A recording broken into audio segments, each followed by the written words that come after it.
ఆంధ్రప్రదేశ్ మైదాన ప్రాంత గిరిజన రాజకీయ రిజర్వేషన్ పోరాట సమితి ఆధ్వర్యంలో రాజకీయ చైతన్య యాత్ర ప్రారంభిస్తున్నట్టు రాష్ట్ర చైర్మన్ తుపాకుల హరిప్రసాద్ తెలిపారు. స్థానిక ఒంగోలు ప్రెస్ క్లబ్ లో మీడియా సమావేశంలో పాల్గొని మాట్లాడారు. ఈ కార్యక్రమంలో రాష్ట్ర అధ్యక్షులు పేరం సత్యనారాయణ, రాష్ట్ర కన్వీనర్ సైదా నాయక్, శ్రీనివాసులు తదితరులు బాగున్నారు.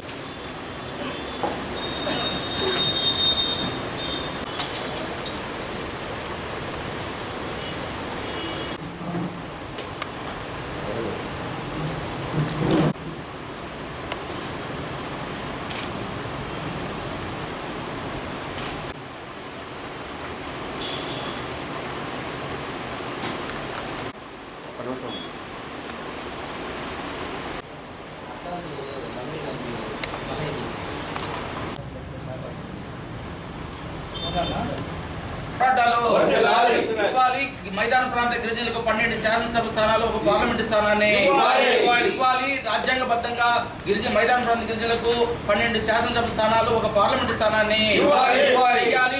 నెల్లూరు పార్లమెంట్ స్థానాన్ని ఎస్టీ రిజర్వ్డ్ చేయాలి. నెల్లూరు పార్లమెంట్ స్థానాన్ని ఎస్టీ రిజర్వ్డ్ చేయాలి. 12 అసెంబ్లీ స్థానాలను రిజర్వ్డ్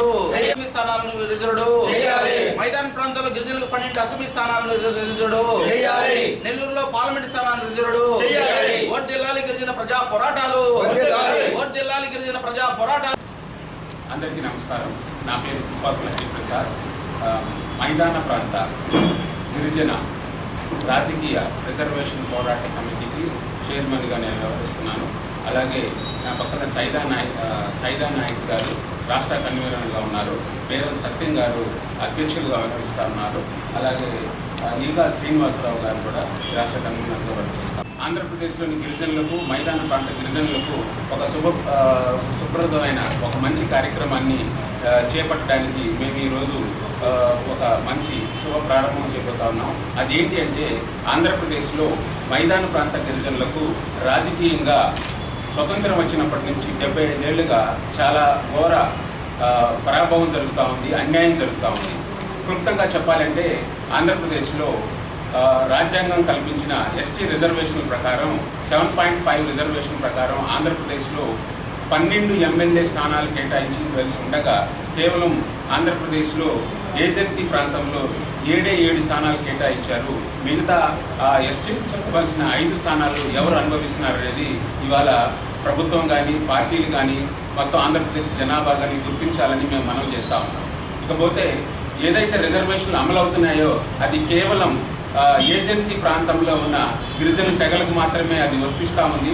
మైదాన ప్రాంతంలో ఉన్న గిరిజనులు ఏమాత్రం రాజకీయ రిజర్వేషన్లు కానీ, ఇతరత్ర ప్రభుత్వం కల్పిస్తున్న వసతులు కానీ పూర్తిగా అన్యాయం జరుగుతూ ఉంది. కాబట్టి ఈరోజు మేధావులు కానీ, ఉద్యమకారులు కానీ, ఎస్టీ సంఘాలు కానీ ఈరోజు తీవ్రంగా ఈ అంశంపై గలమెత్తడానికి మేము సన్నద్ధం అవుతున్నామని ప్రభుత్వాలకి, రాజకీయ పార్టీలకి, అలాగే మా గిరిజన సమాజానికి మేము తెలియజేస్తూ ఉన్నాం. ముఖ్య విషయం ఏమిటనగా, ఏదైతే మైదాన ప్రాంతంలో ఎస్టీ రిజర్వేషన్స్కి సంబంధించి ఇప్పటి వరకు మా మీద ఎన్నో అన్యాయాలు, నిజానికి అది కుల వివక్షతో, మత వివక్షతో ఏదో తెలియదు కానీ సమాజంలో మాత్రం ఎస్టీలకి ఇంకా ఘోరమైన అన్యాయం జరుగుతూ ఉంది. అలాగే మా మీద దాడులు జరుగుతూ ఉన్నాయి, మా భూములు ఆక్రమణకు గురవుతూ ఉన్నాయి, మా ప్రజలు మాన ప్రాణానికి కూడా గురవుతూ ఉంటే ప్రభుత్వం కానీ, వ్యవస్థలు కానీ చాలా అంటే చాలా అలసత్వం వహిస్తూ ఉన్నాయి. రాజ్యాంగం కల్పించింది ప్రత్యేకంగా రాజ్యాంగంలో ఎస్టీలని కాపాడుకోవాలి, వాళ్ళకంటూ ప్రత్యేకంగా ఒక వసతులు కల్పించినప్పటికీ దాన్ని అంబేద్కర్ గారు ఇచ్చిన హక్కుని, రాజ్యాంగ ప్రకారం ఇచ్చిన హక్కుని అమలుపరచడంలో ఈరోజు సమాజం కానీ, ప్రభుత్వాలు కానీ, పార్టీలు కానీ గిరిజనుల పట్ల అలసత్వం వహించడం వల్ల చాలా ఘోరమైన నష్టం ఇవాళ జరుగుతూ ఉంది, గిరిజనులకు జరుగుతూ ఉంది. ప్రత్యేకంగా ఆంధ్రప్రదేశ్లోని మైదాన ప్రాంత గిరిజనులకైతే గత 75 ఏళ్లలో ఒక ఎమ్మెల్యే కానీ, ఒక ఎంపీ కానీ, ఎమ్మెల్సీ కానీ, లేకపోతే ఎస్టీ కమిషన్ కానీ, ఫైనాన్స్ కమిషన్ చైర్మన్ కానీ, కనీసం ఇలాంటి కమిషన్లో మెంబర్గా కూడా ఆంధ్రప్రదేశ్లో మైదాన ప్రాంతంలో ఉన్న వారికి ఏ ఒక్క సీటు కేటాయించడం జరగలేదు. కేవలం ఏజెన్సీ ప్రాంతంలోనే జరుగుతూ ఉంది. ఇది ఘోరంగా మాకు జరుగుతున్న అన్యాయాలకి చెప్పుకోవడానికి, మా గళం విప్పుకోవడానికి చట్టసభల్లో మాకంటూ ఒక ప్రతినిధులు అనేవాళ్ళు లేకపోవడం, ప్రభుత్వాలు మా మీద శ్రద్ధ చూపకపోవడం, అధికారులు మా మీద శ్రద్ధ చూపకపోవడం, కేవలం కుల సంఘాలు మాకేదైనా అన్యాయం జరిగితే మేము గుంపుగా వెళ్ళి గోడు చేస్తే, అధిక స్థాయిలో గోడు చేస్తే ఎప్పుడో ఒకప్పుడు మాకు చిన్న న్యాయం జరుగుతుందేమో, కానీ 99% మాకు అన్యాయం జరుగుతుందని ఈరోజు మేము అందరం గొంతెత్తి విన్నవిస్తూ ఉన్నాం. మరీ ముఖ్యంగా మేము చెప్పదలుచుకున్న విషయం ఏంటంటే, ఏదైతే రిజర్వేషన్ నేను చెప్పానో 7 మాత్రమే కేటాయించి 5 నష్టం చేసేది రాష్ట్రానికి. కానీ దామాషా ప్రకారం చూసుకుంటే 2011 లెక్కల ప్రకారం ఇది స్పష్టంగా మేము ఆంధ్రప్రదేశ్ ప్రజలకి, ప్రభుత్వానికి, మీడియా సోదరులకు కూడా మేము తెలియజేస్తున్నాము. మా తరఫున మా బోర్డు మీరు విన్నవిస్తారని మీకు ప్రత్యేకంగా తెలియజేస్తుంది ఏంటంటే, ఇవాళ ఆంధ్రప్రదేశ్లో 2011 దామాష లెక్కల ప్రకారం ఆంధ్రప్రదేశ్లో 40 లక్షల మంది గిరిజనులు ఉంటే కేవలం 15 లక్షల మంది ఏజెన్సీ ప్రాంతంలో ఉన్నారు, 25 లక్షల మంది మైదాన ప్రాంతంలో ఉన్నారు. అంటే మా శాతం, మైదాన ప్రాంత గిరిజనుల శాతం అధిక శాతంలో ఉన్నప్పటికీ మాకు ఏ రాజకీయ పదవి కానీ, ఏ వస్తువులు కానీ ఏవి కూడా మాకు అందటం లేదు. కేవలం 15% ఉన్న 15 లక్షల జనాభా కలిగిన ఏజెన్సీ ప్రాంతంలో మాత్రం 7 ఎమ్మెల్యేలు కల్పిస్తూ ఉన్నాయి, ఈ ప్రభుత్వాలు కల్పిస్తూ ఉన్నాయి. ఇప్పుడు ప్రస్తుత లెక్కల ప్రకారం చూసుకుంటే మైదాన ప్రాంతంలో ఇవాళ మా గిరిజన జనాభా 40 లక్షలు దాటి ఉంది. అయినా కానీ ప్రభుత్వాలు మా గోడు వెళ్ళించట్లేదు. ఇకపోతే ఈ ప్రస్తుతం ఉన్న ప్రభుత్వం, జగన్మోహన్ రెడ్డి గారు ప్రతిరోజు లెగిస్తే నా గిరిజనులు, నా ఎస్సీలు, నా ఎస్టీలు అని మాట్లాడుతున్నాడు. కానీ ఏ మాత్రం మాకు జరగాల్సిన న్యాయం, సంక్షేమ పథకాలు తప్పితే రాజకీయంగా జరగాల్సిన ఏ అంశంలోనూ మాకు న్యాయం జరగట్లేదు. ఇంకా చెప్పాలంటే స్థానిక ఎన్నికల్లో కూడా మాకు కల్పించిన రిజర్వేషన్స్, సర్పంచ్లు కానీ, ఎమ్మెల్సీలు కానీ, జడ్పీసీసీలు కానీ ఏదైతే ఉన్నాయో అవి కూడా మాకు కేటాయించడంలో అలసత్వం జరుగుతూ ఉంది. ఈవెన్ ఆ స్థానిక సంస్థల ఎన్నికల్లో ఒక పెద్ద పదవులైన మున్సిపల్ చైర్మన్ కానీ, జిల్లా పరిషత్ చైర్మన్ కానీ రిజర్వేషన్ కల్పించినప్పటికీ చివరి నిమిషంలో మార్చేసి మాకు జరగాల్సిన న్యాయానికి తూట్లు పడటం కూడా ఈ ప్రభుత్వంలో జరిగిందని మేము తెలియజేస్తూ ఉన్నాం. అలాగే ఏదైతే ఎస్టీ స్థానాల్లో, రిజర్వ్డ్ స్థానాల్లో సర్పంచ్లుగా, ఎంపీటీసీలుగా ఎవరైతే ఎన్నిక కాబడ్డారో వాళ్ళు కూడా మేము పరిపాలించే స్థితి లేదు. మేము ఒక బినామీ ప్రతినిధులుగానే పరిపాలించే స్థితి ఈరోజు ఈ సమాజంలో కానీ, ఈ ప్రభుత్వంలో కానీ జరుగుతూ ఉంది.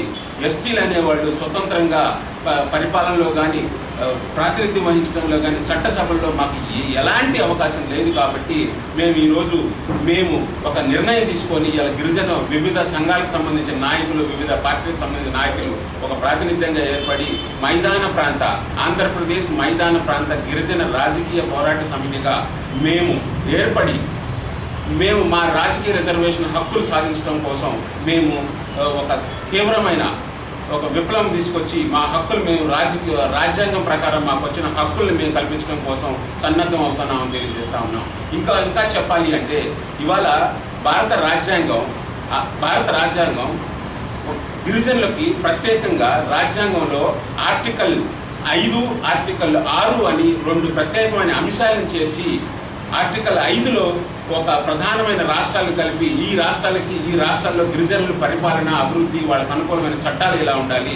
ఆర్టికల్ 6లో ఈశాన్య రాష్ట్రాలకు సంబంధించి ఇంకా వాళ్ళని కాపాడుకోవడం గురించి ప్రత్యేక చట్టాలు అయితే ఉన్నాయి. ఆర్టికల్ 6 ప్రకారం ఆంధ్రప్రదేశ్ కానీ, మిగతా మధ్యప్రదేశ్ కానీ, ఇలాంటి పంజాబ్ కానీ, రాజస్థాన్ కానీ ఇలాంటి 10 రాష్ట్రాల్లో గిరిజనుల్ని ప్రత్యేక చట్టాలు చేయడం కోసం, గిరిజనుల్ని ప్రభుత్వంలో భాగస్వామ్యం చేయడం కోసం ట్రైబల్ అడ్వైజరీ కమిటీ ఒకటి స్థాపించాలి. అందులో ఒక 20 మందిని సభ్యులుగా గిరిజనులు మాత్రమే పెట్టాలి అని కేంద్ర ప్రభుత్వం కానీ, రాజ్యాంగం కానీ ఒక అవకాశం. ఈరోజు ఈ ప్రెస్ మీట్ పెట్టడానికి ప్రధానమైనటువంటి కారణం మా చైర్మన్ గారు చెప్పడం, వివరించడం జరిగింది. అదేవిధంగా మా రాష్ట్ర కన్వీనర్, అదేవిధంగా రాష్ట్ర సమన్వయకర్త, ఇంకా రాష్ట్ర నాయకులు కూడా మీతో మాట్లాడతారు. సమన్యాయం, సమపాలన అనేది భారత రాజ్యాంగంలో ప్రతి మనిషికి హక్కు ఉన్నటువంటి జీవించే హక్కు రాజ్యాంగబద్ధంగా ఉన్నది. సమపాలన అనేది ప్రధానంగా కొన్ని కులాలకు మాత్రమే ఆంధ్రప్రదేశ్లో, అది 75 సంవత్సరాల నుంచి కొన్ని కులాలకు మాత్రమే ఆ రాజ్యాంగంలో ఉన్నటువంటి హక్కుల్ని అనుభవిస్తూ ఉన్నారు. ఆయా రాజకీయ పార్టీలు ఏర్పాటు చేసుకొని వాళ్ళ కుల ప్రయోజనాలు మాత్రమే ఈ రాష్ట్రంలో మెరుగైనటువంటి అభివృద్ధి చేస్తున్నటువంటి పరిస్థితి మనం ఈ 75 సంవత్సరాల్లో మనం గమనిస్తూ ఉన్నాం. ఒకవైపున ఆంధ్రప్రదేశ్ ప్రస్తుత ప్రభుత్వం సమపాలన జరగాలి, 3 రాజధానులకు సంబంధించినటువంటి విషయాన్ని మన ముందుకు తీసుకొచ్చారు. విశాఖపట్నంలో ఒక పరిపాలనా రాజధాని, అసెంబ్లీ మరి విజయవాడ కేంద్రంగా, న్యాయ రాజధాని కర్నూలు, ఈ మరి ఉత్తరాంధ్రకు సంబంధించి, కోస్తాకు సంబంధించి, రాయలసీమ అందరూ కూడా మరి పరిపాలన దగ్గరకు ఉండాలనేటువంటి మాట జగన్మోహన్ రెడ్డి గారు మాట్లాడుతున్నారు. మరి పరిపాలన దగ్గరకు ఉండాలని మాట్లాడే సమన్వయం జరగాలని కోరుకున్నటువంటి వ్యక్తి మరి ఆంధ్రప్రదేశ్లో 75 సంవత్సరాల నుంచి మైదాన ప్రాంత గిరిజనులకి చట్టసభలో పాలకవర్గంలో సమన్వయం లేదు అనే విషయాన్ని ఎందుకు మర్చిపోయాడనేటువంటి విషయాన్ని జగన్మోహన్ రెడ్డి గారిని మేము మరి ఈ సందర్భంగా ప్రశ్నిస్తూ ఉన్నాం. ఇది గుర్తుకు రాలేదా?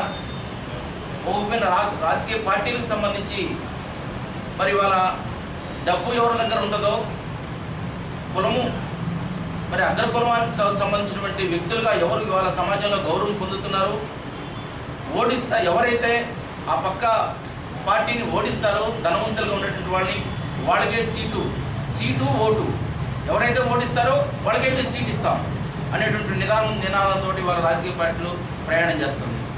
రాజ్యానికి దూరంగా ఉన్నటువంటి జాతులకి వాళ్ళకి సీట్ ఇస్తాం, వాళ్ళ జనాభా ఈ ఆంధ్రప్రదేశ్లో ఈ 75 సంవత్సరాల వాళ్ళ చేత ఓట్లు వేయించుకుంటున్నాం, ఇది మర్చిపోతూ ఉన్నారు.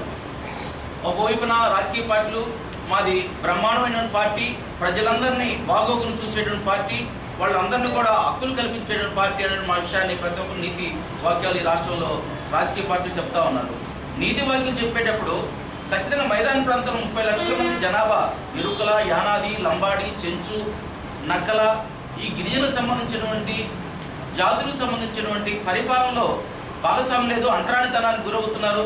ఆకలి, అంటరానితనం, నేరముద్రదారులు కూడా వాళ్ళ సమాజంలో కొంతమంది చూస్తూ ఉన్నారు. వీళ్ళన్నింటినీ కూడా వాళ్ళ గొంతుని వాళ్ళ చట్టసభల్లో మాట్లాడేటువంటి అవకాశం రాజకీయ పార్టీ చేయలేదు. మాట్లాడుకోవడానికి ఆ జాతి నుంచి ప్రాతినిధ్యం ఆ రాజకీయ పార్టీలు మరి వాళ్ళకి కల్పించట్లేదు. మరి రాజ్యాంగబద్ధంగా మేము ఇవాళ 30 లక్షల మంది ఉంటే ఈ 75 సంవత్సరాల నుంచి ఎంతమంది రాజకీయ నాయకులు మా జాతుల్లో తయారాల్సిన అవసరం ఉండింది. కానీ రాజకీయ నాయకులు, రాజకీయ పార్టీలు మాకు అవకాశాలను కల్పించలేదు, మమ్మల్ని రాజకీయ అంటరానితనానికి గురి చేస్తూ ఉన్నారు. మరి అందుకే ఇవాళ ఆత్మగౌరవం కోసం, రాజ్యాధికారం కోసం, సమపాలన కోసం ఈ ఆంధ్రప్రదేశ్లో సమపాలన మేము కూడా ఈ సమాజాన్ని ఇవాళ అన్ని కులాలని పాలించడానికి, ఇవాళ బ్రాహ్మణ, కమ్మ, రెడ్డి అన్ని కులాలను కూడా మేము పాలించడానికి మరి గిరిజనులుగా మేము అడుగు ముందుకేస్తున్నాం. ఇవాళ యానాదులనే కాదు, ఇరుకులనే కాదు, మాదిగల్ని, మళ్ళీ బ్రాహ్మణ, కమ్మ, రెడ్డి అన్ని కులాలను కూడా పాలించడానికి మా నియోజకవర్గాల్లో జనాభా ఉన్నటువంటి ప్రాంతంలో మాకు రిజర్వ్ చేయాలని చెప్పేసి ఈ రాష్ట్రంలో 30 లక్షల మందికి మైదాన ప్రాంతంలో ఉంటే 17 శాసనసభ స్థానాలు రాజ్యాంగబద్ధంగా మాకు రిజర్వేషన్ చేయాలి.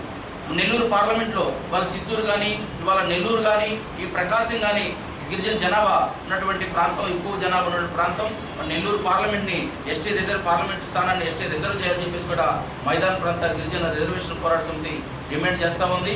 మేము ఇవాళ రాజకీయ చైతన్య యాత్ర ఇవాళ ప్రకాశం జిల్లా దళిత పోరాటాల జిల్లా, ఆదివాసీల హక్కులకు సంబంధించినటువంటి పోరాటంగా మేము ఎంచుకొని ఈ ప్రకాశం జిల్లా నుంచి కూడా మరి ఇవాళ చైతన్య యాత్రని, రాజకీయ చైతన్య యాత్రని ప్రారంభిస్తూ ఉన్నాం.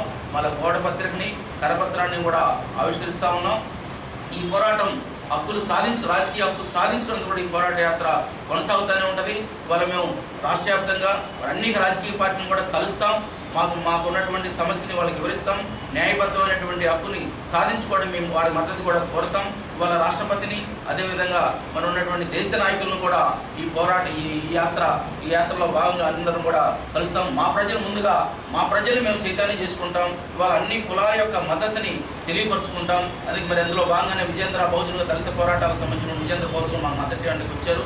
ఇంకా ఉన్నటువంటి అనేకమంది ప్రజలు సమాజం కోసం పనిచేసినటువంటి దళిత పోరాటాన్ని, బీసీ సంఘాలని అందరం కూడా మేము సపోర్ట్ అడుగుతాం, రాజకీయ పార్టీలు సపోర్ట్ అడుగుతాం. ఈ దేశంలో ఉన్నటువంటి మేము కూడా సెకండ్ పౌరులు కాకుండా ప్రథమ పౌరులుగా ఈ రాష్ట్రాన్ని పాలించడానికి మాకు కూడా హక్కు కల్పించండి. వాళ్ళు మేము పెట్టించుకునే స్థాయి కాకుండా మేము కూడా పెడతాం పాలన, మేము కూడా ఈ సమాజానికి ప్రజలకి మరి మేము కూడా రాజకీయాలు చేసి వాళ్ళ బాగు కోసం బాగుపడతాం. ఇప్పుడు దాకా మీరు చేసినటువంటి అభివృద్ధి చాలు, మరి ఎందుకంటే మేము పెట్టించుకునే స్థాయిలోనే ఉన్నాము. సరిగా మీరు మరి మీ దగ్గర ఉన్నటువంటి పల్లెరని మాకు పెట్టట్లేదు. కాబట్టి మేము ఆ పళ్ళెం మాకు ఇస్తే, మాకు కూడా పనినిస్తే మేము కూడా ఈ సమాజానికి కాస్త పెడతాము, సమాజానికి మెరుగైనటువంటి అభివృద్ధి చేస్తాము, గ్రామాలను అభివృద్ధి చేస్తాము, ప్రాంతాలను అభివృద్ధి చేస్తాము. గిరిజన నాయకులుగా, గిరిజన ప్రజాసేవకులుగా మేము వాళ్ళ సంఘాల్లో పనిచేస్తున్నాము, రాజకీయ చైతన్యాన్ని కలిగి ఉన్నాము. కాబట్టి ఈ రాజకీయ పార్టీలో మాకు అవకాశాలు ఇవ్వండి, జనరల్ స్థానాల్లో మాకు అవకాశాలు ఇవ్వండి. ఒకవేళ మీ జనరల్ ఇప్పుడే డీలిమిటేషన్ 29కి రాకముందే మీరు న్యాయబద్ధంగా మాకు హక్కులను కోల్పోయిన హక్కును గుర్తించి మీ పార్టీలో మాకు జనరల్ స్థానాల్లో సీట్లు ఇస్తే సంతోషం. ఒకవేళ రాజ్యాంగబద్ధంగా వచ్చేటువంటి రేపు 24 తర్వాత వచ్చేటటువంటి ఎన్నికలు మరి డీలిమిటేషన్ సంబంధించి మా బోర్డు నిపిస్తాం, ప్రజా ఉద్యమాన్ని ఉవ్వెత్తున చేస్తాం. త్వరలోనే ఒక 3 నెలలలోపే ఈ ప్రకాశం జిల్లాలో ఒక బలమైనటువంటి మరి ఒక జన సమీకరణ చేసే ఒక మహాసభను కూడా మరి మైదాన ప్రాంత గిరిజన పోరాట సమితి ఈ మైదాన ప్రాంతానికి సంబంధించిన అనేక మాకు సంఘీభావంతో చేరిపేటువంటి ప్రతి రాజకీయ పార్టీని కూడా ఆ వేదిక మీదకి ఆహ్వానిస్తాం. ఖచ్చితంగా సుమారు ఒక 20 ఏళ్ళ మందితోటి ఇక్కడ ప్రకాశం జిల్లాలో మరి ఒక 3 నెలల్లోనే ఒక రాజకీయ మహా ఉద్యమాన్ని ఇక్కడ నాంది పలుకుతామని చెప్పి అప్పటిదాకా ఈ యాత్ర కొనసాగుతుంది. మరి ఈ నేటికి భారతదేశానికి స్వాతంత్రం వచ్చి 75 సంవత్సరాలు అయినప్పటికీ ఈ ఆంధ్ర రాష్ట్రంలో మైదాన ప్రాంత గిరిజనులు దాదాపుగా 30 లక్షల మంది జనాభా ఉంటే దామస లెక్కల ప్రకారంగా మాకు రావాల్సినటువంటి రాజకీయ ప్రాధాన్యత ఏదైతే ఉందో 12 అసెంబ్లీ స్థానాలు, 1 నెంబర్ ఆఫ్ పార్లమెంట్ స్థానం ఉంటే పాలకపక్షం అంటే ప్రతిపక్ష పార్టీలు ఈరోజు 75 సంవత్సరాలు అయినప్పటికీ ఒక ఎమ్మెల్యే కానీ, ఒక ఎమ్మెల్సీ కానీ, ఒక ఎంపీ కానీ, ఎస్టీ కమిషన్ చైర్మన్ కానీ, ఎస్టీ ఫైనాన్స్ చైర్మన్ కానీ ఇవ్వకపోవడం చాలా దుర్మార్గమైనటువంటి చర్యగా భావిస్తూ ఉన్నాం. దీన్ని తీవ్రంగా వ్యతిరేకిస్తూ ఉన్నాం, ఖండిస్తూ ఉన్నాం. ఇవాళ ఏజెన్సీ ప్రాంతంలో ఉన్నటువంటి గిరిజనులకు జనాభా తక్కువగా ఉన్నప్పటికీ కూడా 7 అసెంబ్లీ స్థానాలు, 1 నెంబర్ ఆఫ్ పార్లమెంట్ స్థానం ఇవ్వడం జరిగింది. వారిని చట్టసభలలో అడుగులు వేసి వాళ్ళని గుర్తిస్తూ ఉన్నారు. అదే మాదిరిగా మైదాన ప్రాంత గిరిజనులకి సమన్వయ పాలన, సముచిత న్యాయస్థానం ఎందుకు మీరు కల్పించలేకపోతున్నారని ఈ సందర్భంగా ప్రశ్నిస్తూ ఉన్నాను. ఇవాళ మేము 2020-24 ఎన్నికల్లో ఏ ప్రభుత్వాలు అయితే, ఏ పార్టీలు అయితే మైదాన ప్రాంత గిరిజనులని సముచిత స్థానం కల్పించి మాకు రావాల్సినటువంటి రిజర్వేషన్ శాతాన్ని 12 అసెంబ్లీ, 1 నెల్లూరు పార్లమెంటు స్థానాన్ని రిజర్వ్ చేస్తారో ఆ పార్టీలకి మేము పూర్తిగా మద్దతు తెలుపుతామని చెప్పేసి ఈ సందర్భంగా తెలియజేస్తా ఉన్నాను. లేని పక్షంలో అంబేద్కర్ గారి యొక్క భావజావాలతో, అంబేద్కర్ యొక్క జ్ఞానం, మేధావులు, ఐఏఎస్లు, ఐఆర్ఎస్లు, ఐపీఎస్లు గిరిజన జాతులలో ఉన్నారు. వారిని మేము ఇండిపెండెంట్లుగా నుంచోబెట్టి ప్రతి ఒక్క ఎరుకల, యానాది, లంబాడి, గూడాలను పర్యటించి ఓటు విలువ ఏమిటో వాళ్ళందరికీ వివరించి క్లుప్తంగా చెప్పి చట్టసభలలో మా గిరిజన ఇండిపెండెంట్గా గెలిపించుకొని చట్టసభలకు పంపిస్తాం. ఆ తర్వాత ప్రతి ఒక్క చట్టసభలకు వెళ్ళినటువంటి ఎమ్మెల్యే కానీ వారు మా మైదాన ప్రాంతంలో గిరిజన జాతి కోసం, గిరిజన సంక్షేమం కోసం, గిరిజన జాతి రక్షణ కోసం ఒక రక్షక కవచంలాగా మా గిరిజన జాతులను కాపాడుకుంటామని ఈ